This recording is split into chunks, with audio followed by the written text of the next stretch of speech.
दोस्तों अभी आप पीछे जो बिल्डिंग देख रहे हो ये है डीग का जल महल। तो इसका जो एक हिस्सा है वो पानी के अंदर है। भरतपुर राजधानी बनाई थी उससे पहले जाटों की जो राजधानी थी वो यहीं हुआ करती थी, डीग के अंदर। इसका जो नीचे का जो स्तर है वो आप लोग यहाँ देखोगे तो इसमें पूरे में पानी भरा हुआ है। भरतपुर के जो राजा हुए थे, राजा सूरजमल, उन्होंने इसका निर्माण स्टार्ट किया था। उसके बाद में उनके जो पुत्र हुए थे उन्होंने इसका पूरा निर्माण करवाया था। दोस्तों जिस जगह पे अभी हम लोग हैं इसके इस साइड में आप लोग देखोगे तो यहाँ पे वो पूरा पानी भरा हुआ है जो इसकी नींव को मजबूती देता है। मैंने आपको बताया सैंडस्टोन से बनाया हुआ ये फोर्ट है और पानी से ही इसको मजबूती मिलती है। अगर आप लोग देखोगे तो इसका जो निचला वाला जो हिस्सा है ये पूरा पानी के अंदर में है। और ये जो खिड़कियाँ जो लगी हुई हैं अभी वुडन वाली, ये बाद में लगाई गई थी। पहले एक्चुअल में यहाँ पर्दे हुआ करते थे। आइए थोड़ा मैं आपको दिखा देता हूँ। ये जो पत्थर है इसकी जो मजबूती होती है वो होती है सिर्फ और सिर्फ पानी से। तो इसका जो नीचे का जो स्तर है वो आप लोग यहाँ देखोगे तो इसमें पूरे में पानी भरा हुआ है। 1200 फव्वारे लगे हुए हैं जो आज भी वर्किंग कंडीशन में है। वो सिर्फ आज चलने वाला है क्योंकि आज है ब्रज फेस्टिवल, 3 दिन चलने वाला ये फेस्टिवल है। इसमें अगर आप लोग देखोगे तो ये पूरा वो सरोवर है और अंदर एक ये गुंबद टाइप का कुछ बना हुआ है। और यहाँ अगर आप लोग देखोगे तो यहाँ वो जगह है जहाँ से पानी आया करता था और यहाँ नाली बनी हुई है। इससे ये पानी यहाँ निकल के और फिर ये बाहर सागर में हुआ करता था। अभी इसका जो हिस्सा है इसकी रिपेयर चल रही है क्योंकि क्षतिग्रस्त हो गया है ये। और अगर आपको और भी चीज़ दिखाऊं मैं, जल महल क्यों कहते हैं, जल महल इसका क्यों नाम है, इसके लिए मैं आपको देखो यहाँ समझाता हूँ। यहाँ ये जो पीतल की ये जो लगी हुई है मोरियाँ, इनसे भी पानी आता था फव्वारे टाइप का, हल्का हल्का हल्का हल्का हल्का।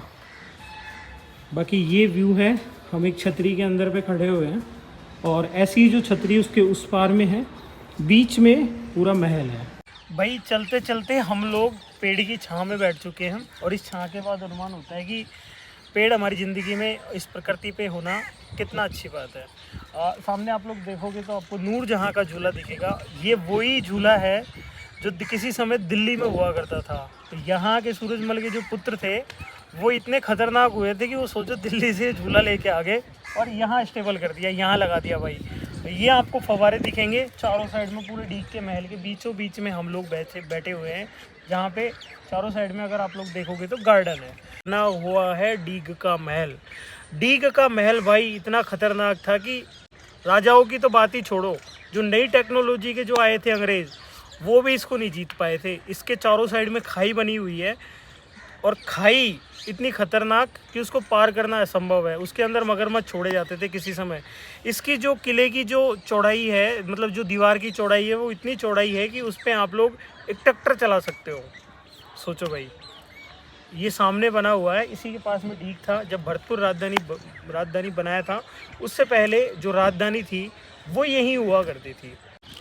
दोस्तों और एक इंटरेस्टिंग चीज़ है, यहाँ पे जो डीग के जो महल हैं इनके यहाँ पे एक तोप रखी हुई है। उस तोप को कहते हैं लाखा तोप। भाई इतिहास में जितनी भी जो तोप हुई है ना, उनमें से ये तोप भी एक अपने आप में बहुत ख़ास है। यूँ कहते हैं कि इस तोप को एक बार ही चलाया था और जब ये चली थी तो कितनी ही जो महिलाएं थी उनका गर्भ गिर गया था। उसके बाद में कभी इसको यूज़ नहीं किया। ये तोप आपको सामने दिखेगी, देखो वहाँ पे लगी हुई है। चलो जी थोड़ा आगे बढ़ लेते हैं, काफ़ी धूप है भाई। दोस्तों जो डीग का जो जल महल है, इसको जल महल ऐसे ही नहीं कहा जाता। यहाँ अगर आप लोग देखोगे तो इसके अंदर भी फव्वारे लगे हुए हैं भाई। बीच में एक बैठने की एक जगह थी। अभी हालांकि इसके अंदर आप लोग देखोगे तो एक दीवार खड़ी कर दी है, वो कि सिर्फ और सिर्फ एक सेफ्टी के लिए। बाकी ये पिलर आप लोग देख सकते हैं, ये स्टोन के क्या ज़बरदस्त रहे हैं, क्या हाइट है इसकी। और अगर कहीं कहीं पे आप लोगों को नज़र आएगा उस तरीके से वो पीतल के लगे हुए पोल। तो इसके ऊपर यूँ कहते हैं कि एक तरीके से एक आर्टिफिशियल बारिश कराई जाती थी उस समय। सोचो भाई क्या टेक्नोलॉजी थी। सच बात है, आर्टिफिशियल बारिश। इसके ऊपर शायद कुछ कंगूरे वंगूरे पत्थर वत्थर कुछ रख दिए जाते थे, तो वो कुछ ऐसा इस तरीके की कुछ एक्टिविटी होती थी, वो इसी के ऊपर होती थी। बताता हूँ दोस्तों, इधर आओ थोड़ा सा। यहाँ एक लिखा हुआ है, मैं कह रहा था ना आपको एक आर्टिफिशियल बारिश कराने वाला। तो भवन की संरचना इस प्रकार बनाई गई है कि इसकी छत पर रखे हुए पाषाण गोले पाइप द्वारा तेजी गति से प्रभावित पानी की धार से रगड़ खाकर बादलों की गड़गड़ाहट का कृत्रिम प्रभाव उत्पन्न करें तथा छत से निकलते नलों द्वारा मेहराबों के ऊपर गिरने वाली बारिश के बाद। ओके, समझाता हूँ मैं आपको। इसके ऊपर कुछ होल बनाए हुए हैं, इसके ऊपर मैं आपको कह रहा था ना आर्टिफिशियल वाली, तो इसके बारे में मैं समझाता हूँ। इसके बारे में पूरा यहाँ लेख भी लिखा हुआ है। इसको इस तरीके से बनाया कि इसके ऊपर होल बनाए हुए हैं और उनके ऊपर पत्थर लगाए जाते थे गोल गोल से, और उनकी बूंदों से ऐसी गड़गड़ाहट कराई जाती थी कि वो जब पत्थर गोल गोल रन करें तो बारिश का जैसा अनुभव हो, लाइक गर्जन जैसा, और उनसे पानी नीचे आता था। तो एक तरीके से कृत्रिम बारिश की ये कह सकते हैं। इसके बारे में मैं नहीं कह रहा, ये पूरा लेख लिखा हुआ है। तो ऐसी टेक्नोलॉजी जो आज हमारे पास नहीं है, उस ज़माने में राजा महाराजाओं के पास थी। कितने अच्छे, मतलब कहते हैं कि साइंस, मैं यूँ कहता हूँ टेक्नोलॉजी के मामले में हम उनको कभी वही नहीं कर सकते। देखो यार, उस ज़माने के फव्वारे आज भी वर्किंग कंडीशन में है। मैं यूँ कहता हूँ तुम फव्वारे लगा के देखो घर में, 20 साल तक अगर छेड़ोगे नहीं ना, वो ख़राब हो जाएंगे। कॉपर था उस समय जो कि कभी ख़राब नहीं होता था। पे रखी हुई है लाखा तोप। लाखा तोप के बारे में इतना एक किस्सा है कि लाखा तोप जब चली थी तो कितनी ही जो लेडीज़ें थी उनका गर्व गिर गया था। सामने आपको ये जो चीज़ें दिखेंगी ना, ये जो महल दिखेंगे, ये जो परिसर जो दिखेगा, इनके ऊपर टैंक बनाए हुए हैं बड़े बड़े उस ज़माने के। उनके अंदर पानी स्टोर किया जाता था और फिर उनकी मूढ़ियों को जब खोला जाता था तो उनका जो प्रेशर इतना हाई होता था कि फव्वारे चला करते थे। ये पीछे अगर आप लोग देखोगे ना, यहाँ पे एक कुइया बनी हुई है पूरी की पूरी, और इस पार में पूरा महल है, और यहाँ पे एक छोटा सा आसन बना हुआ है। आसन मतलब एक तरीके से बैठने की जगह। अभी शाम को जो फेस्टिवल है उसकी तैयारी चल रही है, कुर्सी वगैरह लग रही है। यहाँ अगर आप लोग देखोगे ये वाला, तो ये एक तरीके से ऐसे कुछ लगा हुआ है भाई, पूरा एक ही पत्थर है इसके अंदर जो लगा हुआ है वो। ये हाइट पे है थोड़ा सा। ये दोस्तों देखो, एक इस तरीके की कलाकृति मिली है हमको डीग महल के अंदर। अब आप बताना ये क्या चीज़ है, ये उस ज़माने का क्या कोई खेल हुआ करता था या क्या चीज़ है। यहाँ एक मोरी भी है, तो यकीनन इसके अंदर पानी वानी आता होगा, बट इसमें निकलने का कहीं से नहीं है पानी का सिस्टम। सिर्फ और सिर्फ एक पत्थर पे बनी हुई है ये देखो भाई, इस पत्थर की जो मजबूती है ना, वो पानी से ही है। तो पानी है इसके ऊपर। और ये वो मदरसा था जो किसी समय दिल्ली में हुआ करता था।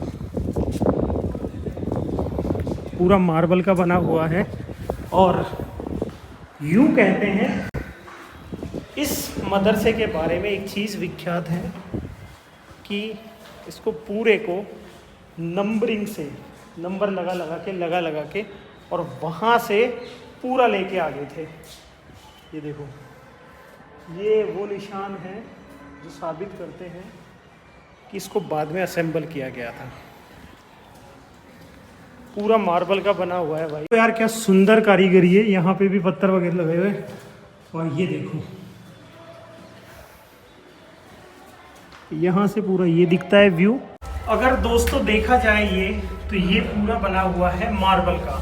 और अगर आपको और दिखाता हूँ तो यहाँ देखो खूबसूरती तो साबित करती है कि ये एक मुगल आर्किटेक्चर था।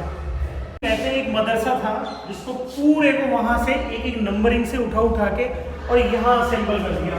ये कारीगरी देख सकते हो आप लोग भाई। ये सिर्फ और सिर्फ एक जीत का वो प्रतीक था।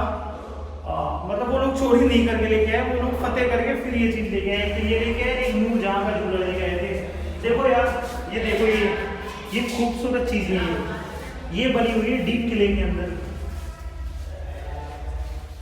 और सामने अगर आप लोग देखोगे तो पूरा महल है। और ये देख सकते हो फूल पत्तियाँ। अगर करीब से दिखाओ तो एक बार लेके आओ। यहाँ अगर देखोगे तो इनके अंदर भी यूँ कहते हैं कि चांदी, सोने, हीरे के जवाहरात हुआ करते थे इनके अंदर। यहाँ अगर आप लोग देखोगे तो, और यहाँ भी अगर देखोगे तो, अगर गौर से देखोगे ना तो इनके अंदर हॉल है। ये देखो, रतन लगे हुए थे भाई इनके अंदर में, मगर इनको समय के अभाव में धीरे धीरे ये गायब हो गई थी। और जो नूरजहां का जो झूला है उसके बारे में यूँ कहते हैं कि पहले वो दिल्ली में था। दिल्ली के बाद में फिर वो मुगल शासक काल में ही उसको आगरा शिफ्ट कर दिया था। मगर जब भरतपुर के जो राजा थे उन्होंने यहाँ से आक्रमण किया था, और जब वो मुगलों को हराया था, तो जीत के उपलक्ष्य में वो झूला नूर जहाँ का यहाँ लेके आ गए थे। शायद इसके बारे में कोई नहीं बताते कि उसको लेके क्यों आए थे। वो जीत के उपलक्ष्य में यहाँ लेके आए थे। यहाँ आने से पहले वो बैर का एक किला है जो कि भरतपुर जिले के अंदर बैर पड़ता है, पहले वो वहाँ था, उसको बाद में यहाँ जो डीग का जो जल महल है यहाँ शिफ्ट किया था। पानी देखो भाई, यहाँ सिर्फ एक फव्वारे की कारीगरी है ये, और ये चारों साइड में अगर आप लोग देखोगे तो ये एक फव्वारा चल रहा करता था, सामने भी फव्वारा चला करता था। दोस्तों अभी हम जिस जगह पे हैं, इस पार में देखोगे तो आप लोग सरोवर है, इस पार में देखोगे तो ये एक मदरसा है, मदरसा कहते हैं होगा डेफिनेटली, क्योंकि मुग़ल आर्किटेक्चर है, अंदर पूरा है जो कि ये पूरा मार्बल से बना हुआ है। और यहाँ इसके बारे में लिखा भी हुआ है, देखो कुछ आई थिंक इसके बारे में लिखा हुआ है, सूरज भवन। इसकी रचना मुगली संरचनाओं के समान भवन के बरामदे में 5 मेहराबदार द्वार बने हुए, एक तरीके से जल महल की वो हिस्सा है। तो यहाँ पे महल हुआ करता था, सामने आप लोग देखोगे तो ये महल है। तो इसके बारे में आपको दिखाते हैं। और ये जो बिल्डिंग है मकबरा जिसको कह रहे थे, तो मैंने फिर से बता दूँ, पूरे कोई उठा के लेके आ गए थे भाई, कितना बड़ा है ये। फिर ये यहीं असेंबल किया गया था। और जिस जगह पे अभी हैं ये है हरदेव महल, 2 मंजिला है, निचले तल में आगे की ओर निकलता हुआ एक केंद्रीय कक्ष है, कुछ ऐसा है। रास्ते छत के पिछले हिस्से में कील नुमाकार में महल बना हुआ है। तो महल के अंदर चलते हैं, क्या क्या बना हुआ है देखते हैं। अभी आ चुके हैं भाई महल के यहाँ पे। और इसका जो पत्थर है ना ये थोड़ा अलग है, उस पत्थर के मुकाबले इसका जो पत्थर है ये थोड़ा अलग है। काफ़ी जगह से ये भी ख़राब हो चुका है, बट आप लोग देखोगे तो अंदर की ये कारीगरी है यहाँ पे। और पीछे की साइड में जाली बनी हुई है। और ये देखो सामने वो मकबरा था, वहाँ पे मकबरा है। ये वो वाला रास्ता है जिससे ऊपर इस महल के ऊपर वाले परिसर में आप लोग कनेक्ट हो सकते हैं। ऊपर देखो क्या सुंदर डिजाइनिंग बनी हुई है। पीछे की साइड से जाने का रास्ता है। और देखो एक खास चीज़ बताता हूँ मैं आपको, यहाँ पे इन दोनों पत्थरों को इस लोहे के माध्यम से जोड़ा गया था। और ये लोहा कौन सा था, ये नहीं है कि यहाँ पर टाके छेनी हथौड़ियों से वो किया था, नहीं, पत्थर के अंदर लोहा पिघला के और फिर इनको भरा जाता था।